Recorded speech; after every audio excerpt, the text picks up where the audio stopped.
The Mississippi River keeps secrets better than any confessor, but on a humid August night in 1847, even its waters couldn't hide what happened at the Bogard plantation outside Baton Rouge. 23 witnesses saw Mrs. Charlotte Bogard, wife of Louisiana State Senator Theodore Bogard, being carried from the slave quarters at 3 a.m. Her white gown stained dark, her eyes vacant, as if her soul had been extracted. The local sheriff's records vanished 2 days later. The parish priest refused to speak, and every slave present that night was sold to different states within the week. This is the suppressed truth about one of Louisiana's most powerful families and the night that changed everything.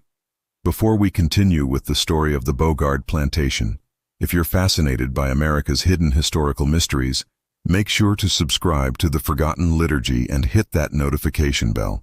Let us know in the comments what state or city you're listening from. The morning after that terrible night, the sun rose over Louisiana sugar fields as if nothing had changed, but everything had. Theodore Bogard, state senator and owner of 3,000 fertile acres and 137 enslaved souls, stood at the apex of Baton Rouge society. His wife, Charlotte, 20 years his junior, captivated society with an education unusual for women of her time, speaking French, Latin, and surprisingly, several West African dialects. The Bogard plantation house, a 3-story mansion, stood opulent, but the layout was significant. The slave quarters formed a horseshoe shape, and at the center stood a larger structure called the keeping house. This building served as the infirmary and birthing place, but enslaved people whispered of it as the place where spirits gather in their native tongues. Among them was Marie Claire, Charlotte's personal maid, a woman listed as property, but who possessed the dangerous skills of reading and writing. The summer of 1847 was brutal, marked by oppressive heat and strange illnesses that claimed 7 lives in July alone. It was during this time that Charlotte's behavior changed. She began taking long walks at dusk, always toward the quarters, claiming she was distributing medicine. Theodore, preoccupied with legislative work, paid little attention. August 15, 1847, began with a dinner party for prominent politicians, including Judge William Treadwell and Father Bernard Clare. Charlotte excused herself early, claiming a headache. Marie Claire, in the only recorded statement that survived, noted Charlotte was agitated, pacing and muttering in an unfamiliar language before dismissing her maid at 11 p.m. What happened next comes from multiple inconsistent sources. The overseer, Jonas Hartley, reported seeing Charlotte walking toward the quarters at 11 p.m., dressed in her white nightgown and carrying a leather satchel, moving with what he described as an unnatural purpose. Inside the keeping house, where midwife Celia tended to a fever-stricken woman named Deline, the night was far from quiet. A field hand named Samuel reported hearing singing, not hymns or work songs, but something older, with rhythms that seemed to make the very air vibrate. Celia recalled that Charlotte appeared in the doorway at midnight exactly, her satchel bulging. She looked like Mrs. Charlotte, but her feet barely touched the ground and her eyes were rolled back, showing only white. Charlotte supposedly spoke to the assembled enslaved people in perfect Yoruba, a language none had heard her speak. She opened her satchel and withdrew items that Celia refused to describe, saying only that they were things that shouldn't exist in a Christian world. The ritual, as witnesses insisted on calling it, lasted for 3 hours. The keeping house grew so hot that condensation ran down the walls like sweat. The singing grew louder, incorporating call and response patterns that seemed to emerge from the very ground. At precisely 3 in the morning, everything stopped. The silence at 3 a.m. was shattered by a scream, not Charlotte's, but one that seemed to come from inside the walls. The keeping house door burst open and Charlotte stumbled out, her nightgown now stained with patterns that looked like an unknown script. She collapsed, convulsing, just as Judge Treadwell and Senator Bogard arrived. What they saw defied their world. The immediate aftermath was a masterclass in burying inconvenient truths. Charlotte was taken to the main house. Dr. Henley's notes, discovered decades later, describe her wildly fluctuating temperature, strange emerging symbols on her skin, and continuous speaking in an unrecognized language for 3 days. Theodore Bogard acted swiftly. Every enslaved person present was sold and scattered across the South within the week. The keeping house was immediately burned to the ground, officially blamed on a cooking fire. Whispers, however, persisted among the enslaved community. Charlotte was not a victim, but someone who had been secretly visiting the quarters, learning from an old Haitian woman named Mama Shara, who knew things that predated Christianity. Mama Shara had died just 2 weeks before the ritual, with Charlotte as the only white person permitted near her. Father L. Clare, who was called to the scene, left a single written account to the Archbishop, stating that Charlotte spoke of things no Christian woman should know, including the true names of angels that appear in no scripture, and rituals practiced before the flood. The church swiftly exiled him. Charlotte's recovery was either miraculous or suspicious. Within 2 weeks, she was completely normal, with no memory of that night. She resumed her social duties, though she avoided the area of the keeping house, and sometimes silently traced strange patterns in the air with her fingers. Theodore threw himself into politics, becoming a fierce advocate for stricter slave codes that forbade unsupervised cultural gatherings among the enslaved. 3 months later, in November 1847, a stranger arrived, Professor Augustus Brenner from Harvard College, ostensibly researching agriculture but secretly pursuing the mystery. Brenner was a gaunt man whose meticulous inquiries led him to uncover Charlotte's secret past.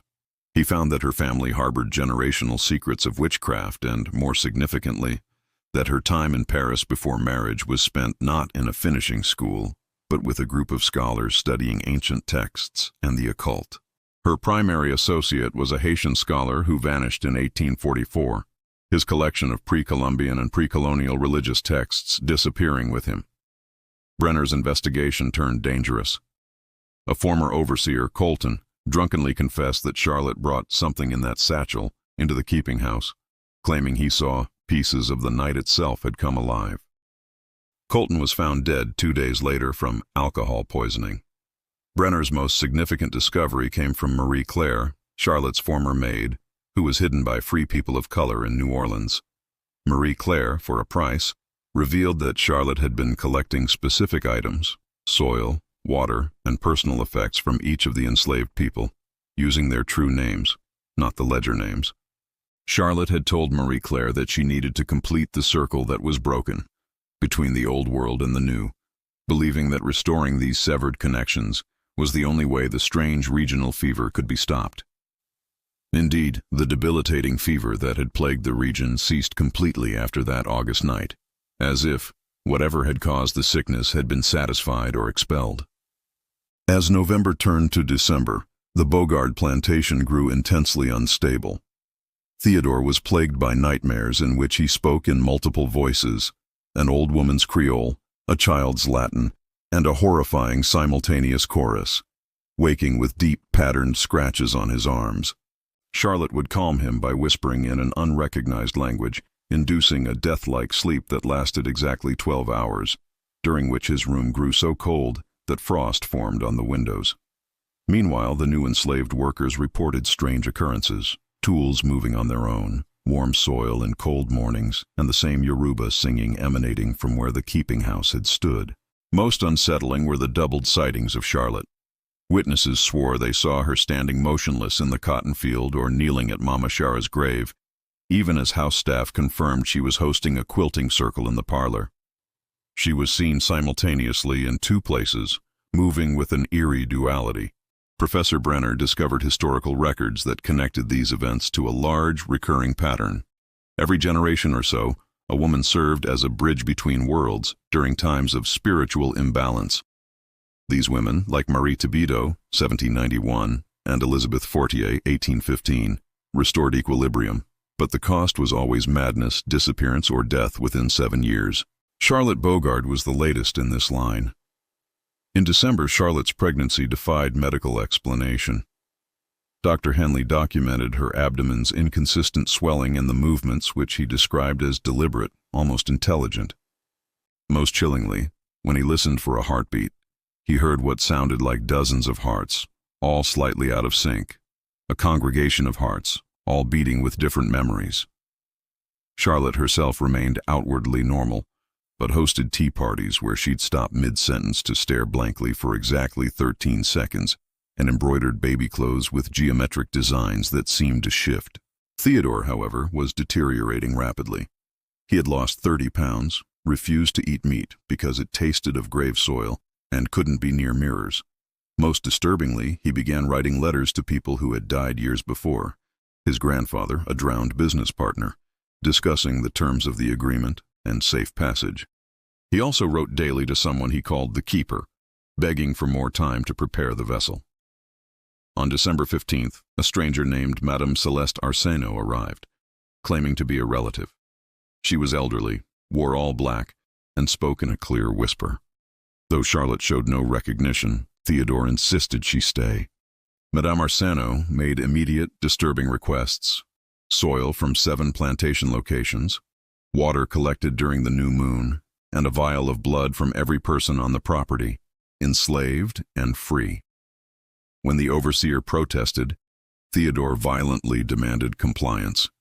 The blood collection took 3 days, personally supervised by Madame Arseno, who used inscribed needles that seemed to writhe in the lamplight. As she drew their blood, she spoke to each person in a language that predated French, English, or any African tongue. Several people later reported that when she looked into their eyes, they saw not their own reflection, but glimpses of their ancestors. On December 18th, Professor Brenner attempted to warn the plantation, but his carriage horses reared in terror at the gate. When Brenner tried to walk, a powerful sense of dread overcame him, leaving him delirious and speaking of the child in the shadows, growing fat on borrowed time. That night, every flame on the plantation, candles, lamps, and fires, burned with a sickly greenish tint, casting shadows that moved independently, watching from corners. Marie Claire, returning secretly, witnessed Charlotte and Madame Arseno digging at the family cemetery's oldest grave, that of an infant sister who died 30 years before Charlotte was born. They retrieved something wrapped in what looked like placental membrane, carrying it back to the house with reverence, where Theodore waited in religious ecstasy, repeating, "The circle turns. The debt is paid. The child comes home."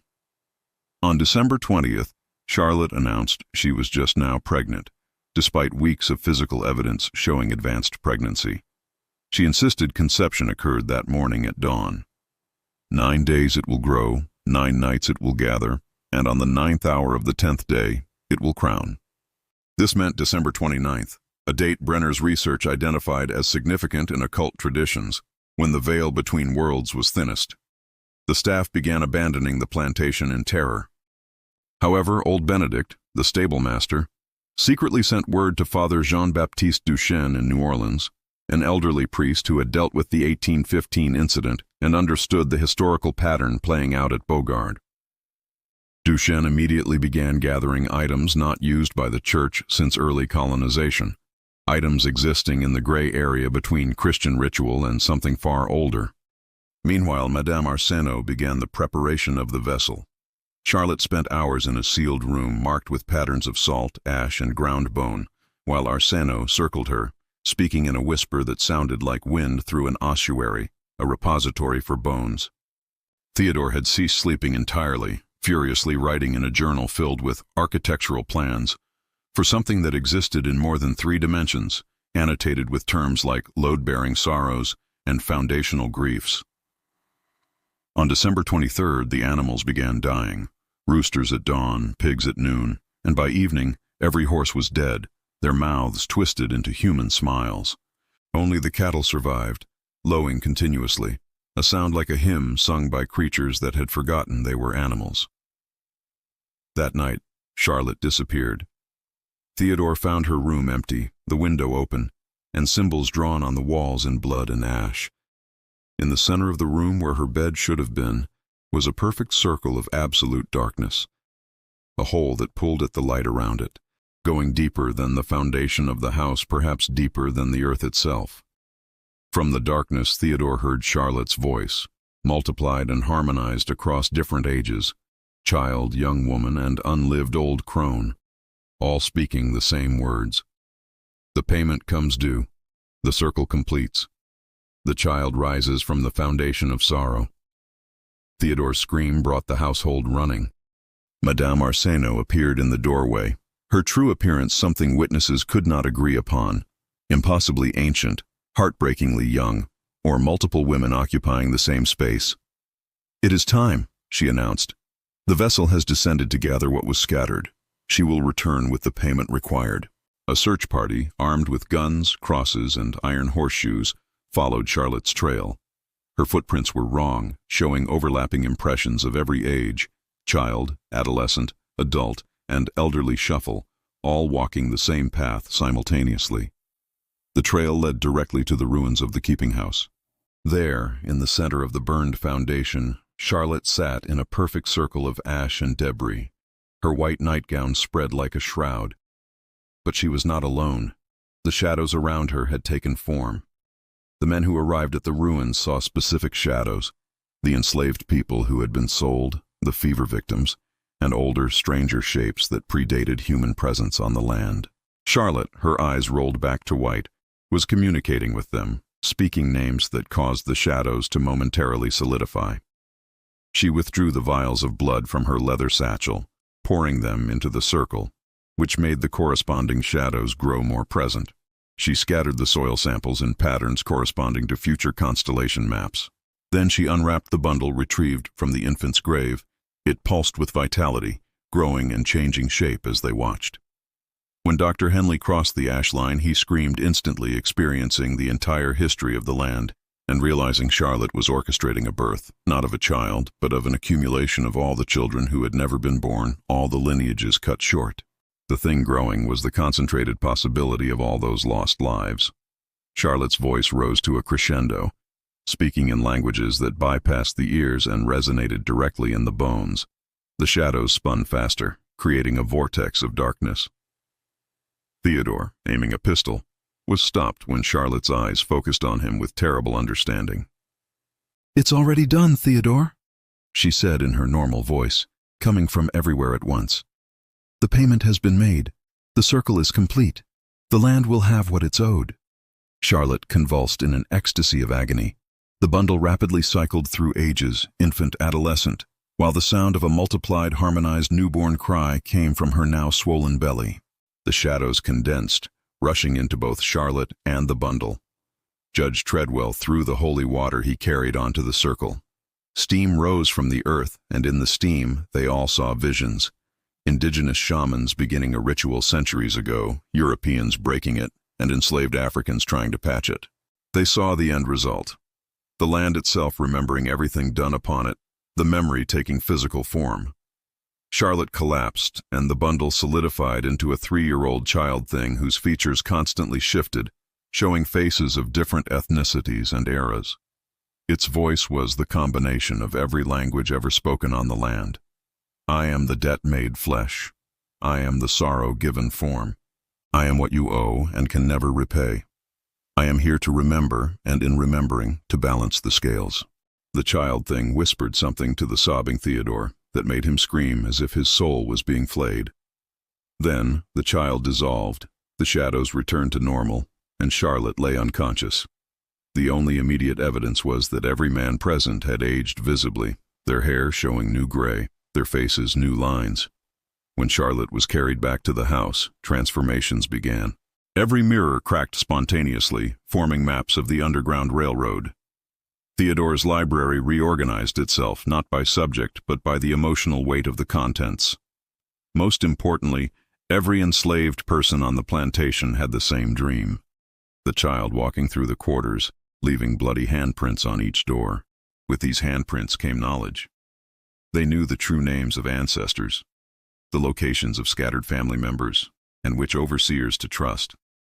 The knowledge gained by the enslaved people was the most significant change. They knew things they shouldn't know: ancestors' true names, family locations, and which overseers to trust. A fundamental shift in the balance of power had occurred. On the third day, Charlotte woke with no memory of the past 6 months. Dr. Henley found no physical evidence of a recent pregnancy, but noted her internal anatomy showed signs of having given birth repeatedly, dozens of times, not recently, but throughout her life. Madame Arsenault had vanished without a trace. Theodore could no longer recall her appearance, only the sensation of vastness temporarily wearing human form. Father Duchesne arrived, concluding that the incident was not a haunting, but a balancing of the spiritual ledger. He wrote in a sealed archive. The land itself has memory. What occurred at the Bogard plantation was not evil precisely, but rather a forced acknowledgement of debts that can never truly be paid. Theodore immediately freed every enslaved person, providing them with money and land, becoming a pariah among planters. He insisted the action was necessary, saying he had seen the true cost written in shadow and blood. Charlotte lived for 5 more years in perfect mental health, though she required lights burning constantly, screaming if they went out about the child in the shadows trying to return to her. Subtly, Charlotte possessed new knowledge. She spoke languages she had never learned, including extinct indigenous tongues, knew the location of every unmarked grave for miles, and the true names of those renamed by slave traders. She used this knowledge quietly, sending anonymous letters to find lost relatives, leaving packages with land ownership documents, and whispering words to enslaved people that gave them unexplained power over their masters. Theodore descended into functional madness, proposing wildly prescient legislation in the Senate, bills for reparations and land return, which his colleagues dismissed. His private journals obsessed over the child, which he claimed visited him nightly, showing him visions of different futures. "The child is revolution given form, justice made flesh," he wrote. Professor Brenner traced similar incidents across 17 other plantations between 1845 and 1850, concluding the Bogard ritual was the final activated node in a vast spiritual working spanning the entire South. He wrote, "The land remembers every drop of blood spilled upon it." What we witnessed at the Bogard plantation was not supernatural, but rather natural in the deepest sense. The inevitable consequence of trying to build a civilization on a foundation of human suffering. The Bogard plantation never recovered economically. The sugarcane would grow, then rot overnight, emitting a noxious smell. Theodore found no buyer for the land. Those who spent a night reported having vivid dreams in which they lived through the suffering of every person who had suffered on that land. In 1852, Charlotte gave birth to a son, Gabriel, a normal child with one peculiarity, eyes that seemed too old for his face, old for He spoke to the shadow children, and inherited the ability to see the history of objects by touching them, and instantly speak any language. Most remarkably, he seemed to know the future in broad strokes. Gabriel grew to become a crucial, shadowy figure in the abolitionist movement, working as if guided by the accumulated will of all those who had died in bondage. Charlotte died on August 15, 1859, exactly 12 years after the first incident. Those who prepared her body found that her skin bore markings that had grown from within, patterns in the pigmentation itself, forming words in dozens of languages, telling the stories of people whose names had been erased from history. The nun who prepared Charlotte's body spent 3 days secretly copying the patterned stories on her skin before they faded. That document, hidden in a New Orleans convent, contains the only record of thousands of lives that would otherwise have been completely forgotten. Theodore lived until 1862, claiming to live in multiple times simultaneously. His final coherent words to his son Gabriel: "The child in the shadows was right. The land remembers everything. Make sure you remember too." The Bogard plantation was abandoned after Theodore's death. The main house burned in 1863. Witnesses claimed the fire burned cold, and where it stood, nothing would grow for 100 years except a single species of blood-red blossoms appearing only on August 15th and December 24th. The land where the keeping house had stood became the remembering ground, where former enslaved people traveled hundreds of miles to connect with lost family members, hearing powerful, defiant singing, the sound of voices refusing to be forgotten. Professor Brenner's final notes, discovered after his death in 1871, contained one last revelation. The rituals were not endings, but beginnings. The children born from those rituals, beings between metaphor and reality, were still active, growing and moving through history, like threads through fabric, invisible but essential. He concluded, "The ritual at the Bogard plantation didn't summon something new. It gave form to something that had always been there." The truth was finally revealed in 1923. When surveying the property, workers found a metal box beneath the main house's original foundation, Inside was a document written by Charlotte, dated August 14th, 1847, her confession. She revealed that everything had been planned by a network of women across the South who recognized that the spiritual wound created by slavery would eventually destroy everything if not addressed. They had spent years preparing to perform a working that would force acknowledgement of the unacknowledged horror. "We do not do this out of hatred, but out of necessity," Charlotte wrote. She described the network. Plantation wives secretly educated by enslaved women in African spiritual traditions, using their privilege to create openings for justice. She knew history would dismiss them as mad women, but affirmed their role. Midwives to a terrible birth, servants of a justice that transcends our understanding. The children they brought forth belong to all those whose children were stolen. Through our bodies, the denied future forces itself into the present. Her final warning: this is not the end, but the beginning. The children born of shadow and sorrow will grow stronger with each passing year, and slowly, inexorably bend the arc of history toward justice.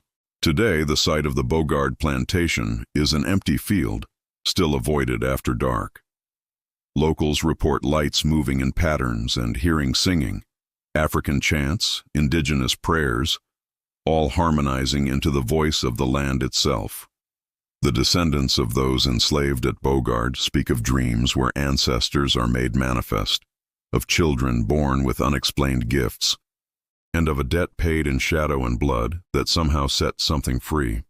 The Bogard scandal was covered up, but truth, like seeds buried in dark soil, has a way of finding the light, and in that light, we see not just the horror of what was, but the possibility of what might still be. What do you think of this story? Was Charlotte a hero who sacrificed everything to force a reckoning with injustice, or a woman who meddled with powers that should never have been invoked? Leave your comments below. If this tale sent chills down your spine and made you question the hidden histories buried beneath our feet, subscribe to The Forgotten Liturgy for more suppressed truths from America's darkest corners.